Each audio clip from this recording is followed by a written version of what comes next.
अभूतपूर्व अलाइनमेंट का प्रतीक है। फ्रेंड्स, यह अलाइनमेंट कोई एक्सीडेंट नहीं है। मार्केट इकोनॉमीज होने के नाते हमारे साझा मूल्य हैं। वैश्विक स्थिरता के प्रति हमारी साझा प्राथमिकताएं हैं और ओपन सोसाइटीज के रूप में हमारे लोगों के बीच स्वाभाविक जुड़ाव भी है। इसी मजबूत आधार पर हम अपनी साझेदारी को नई ऊंचाई दे रहे हैं। हम इसे विश्व की सबसे प्रभावशाली साझेदारियों में से स्थापित कर रहे हैं और इसके नतीजे भी हमें साफ दिख रहे हैं। पिछले 10 वर्षों में हमारा व्यापार 2 गुना होकर 180 बिलियन यूरो तक पहुंच गया है। भारत में 6,000 से अधिक यूरोपीय कंपनियां काम कर रही हैं। यूरोपियन यूनियन से भारत में 120 बिलियन यूरो से अधिक का निवेश है। भारत की 1500 कंपनियां यूरोपियन यूनियन में मौजूद है और वहां भारतीय निवेश लगभग 40 बिलियन यूरो तक पहुंच चुका है।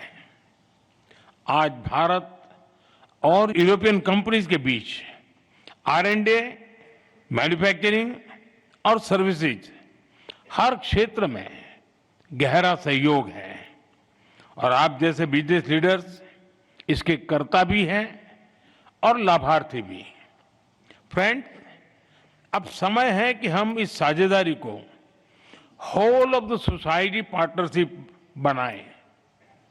इसी सोच के साथ हमने आज एक व्यापक FTA पूरा किया है। इसे भारत के लेबर इंटेंसिव उत्पादों को यूरोपियन यूनियन मार्केट में इजी एक्सेस मिलेगा। इसमें विशेष तौर पर textile, James and jewellery, auto parts और इंजीनियरिंग गुड्स शामिल हैं। फ्रूट्स, वेजिटेबल्स, प्रोसेस्ड फूड और मरीन प्रोडक्ट उसमें नए अवसर बनेंगे। इसका सीधा लाभ हमारे किसानों को, हमारे मछुआरों को मिलेगा। हमारे सर्विस सेक्टर को भी इससे फायदा होगा। विशेष रूप से IT, एजुकेशन, ट्रेडिशनल मेडिसिन और बिजनेस सर्विस लाभान्वित होंगे। फ्रेंड्स, आज ग्लोबल बिजनेस में बड़ी उथल-पुथल है। हर कंपनी अपनी मार्केट स्ट्रेटेजी और पार्टनरशिप को नए सिरे से देख रही है। ऐसे समय में यह FTA बिजनेस जगत के लिए एक साफ और सकारात्मक संदेश है। यह दोनों पक्षों की बिजनेस कम्युनिटी के लिए सक्षम, भरोसेमंद और फ्यूचर ओरिएंटेड पार्टनरशिप बनाने का स्पष्ट निमंत्रण है। मुझे पूरा विश्वास है कि आप सभी इस FTA के अवसरों का पूरा लाभ उठाएंगे। फ्रेंड्स, भारत और यूरोपियन यूनियन की कई प्राथमिकताओं की उसको आपके बिजनेस पार्टनरशिप के भी लाभ मिल सकता है। मैं इस संदर्भ में 3 प्राथमिकताओं की बात करूंगा। पहला, आज विश्व में व्यापार, टेक्नोलॉजी और क्रिटिकल मिनरल्स को वेपनाइज किया जा रहा है। हमें साथ मिलकर अपनी निर्भरताओं को डी रिस्क करने की आवश्यकता है। क्या हमारी बिजनेस कम्युनिटी मिलकर EVs, बैटरीज, चिप्स और APIs में बाहरी निर्भरता घटा सकती है? क्या हम भरोसेमंद सप्लाई चेन का साझा विकल्प खड़ा कर सकते हैं?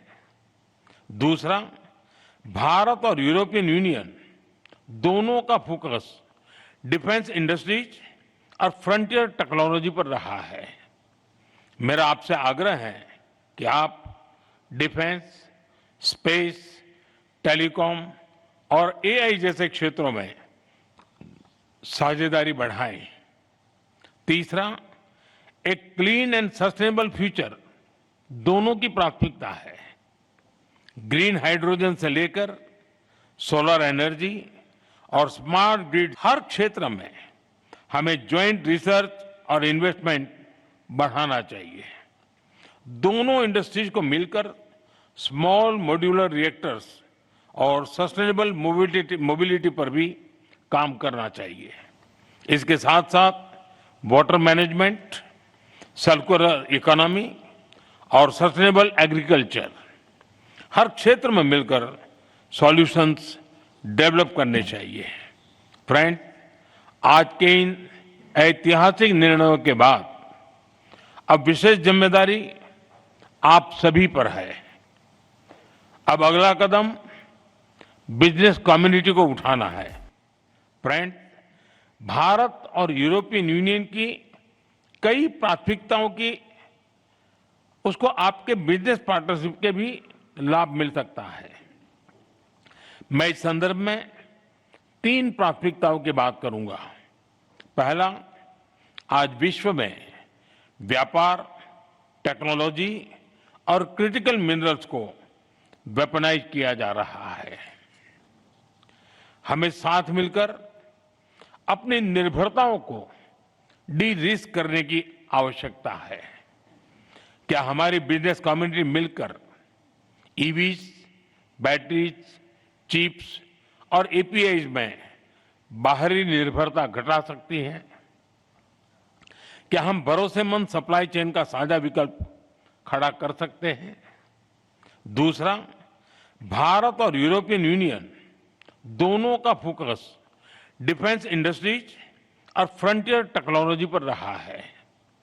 मेरा आपसे आग्रह है कि आप डिफेंस, स्पेस, टेलीकॉम और एआई जैसे क्षेत्रों में साझेदारी बढ़ाएं। तीसरा, एक क्लीन एंड सस्टेनेबल फ्यूचर दोनों की प्राथमिकता है। ग्रीन हाइड्रोजन से लेकर सोलर एनर्जी और स्मार्ट ग्रिड, हर क्षेत्र में हमें ज्वाइंट रिसर्च और इन्वेस्टमेंट बढ़ाना चाहिए। दोनों इंडस्ट्रीज को मिलकर स्मॉल मॉड्यूलर रिएक्टर्स और सस्टेनेबल मोबिलिटी पर भी काम करना चाहिए। इसके साथ साथ वाटर मैनेजमेंट, सर्कुलर इकोनॉमी और सस्टेनेबल एग्रीकल्चर, हर क्षेत्र में मिलकर सॉल्यूशंस डेवलप करने चाहिए। फ्रेंड, आज के इन ऐतिहासिक निर्णयों के बाद अब विशेष जिम्मेदारी आप सभी पर है। अब अगला कदम बिजनेस कम्युनिटी को उठाना है।